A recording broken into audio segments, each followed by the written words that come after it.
So guys, if you... Hey guys, what's up? What's up? May inayos akong issue sa build na to at dapat makita nyo ang malupit na resulta na to mga pre. Oo mga pre, ito ang homing missile tank ko. Tignan nyo nangyari dito. Nung tinamaan ko yung jet ni Darnitical, lumilipad pa din siya. Naisama yung tanke ko sa paglipad. Nakakabit pa yung harpoon. Ay! Nakalimutan kong gumawa ng mechanics para matanggal yung harpoon. Gaya nitong sa futuristic Beetle jet ko.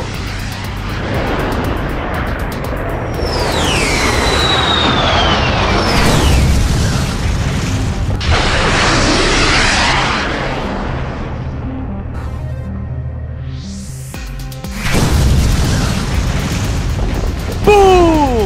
So simple lang naman ang ginawa ko. In-adjust ko yung blocks na pinapatungan ng mga harpoon. Naglagay ako ng glue sa pagitan ng blocks at mga harpoon. In-uncheck ko din yung collision ng missile system. At ito mga pre, lalo siyang tumindi.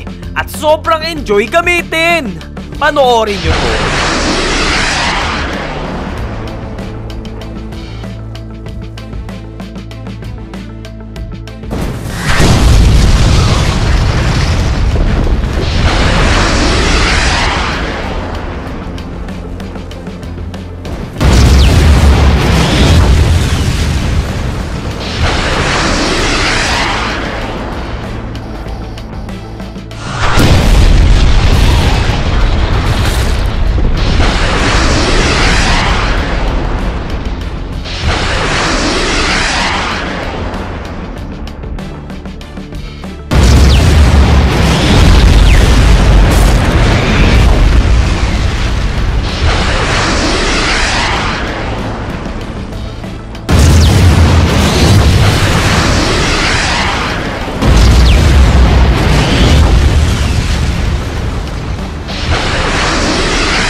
Ang lakas, di ba? Woo!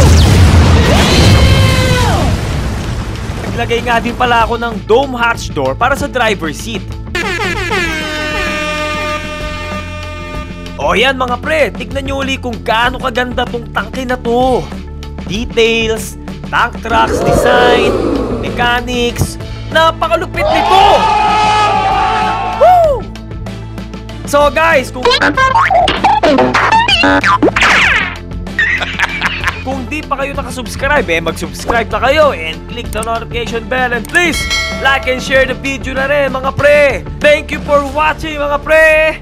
Bye-bye!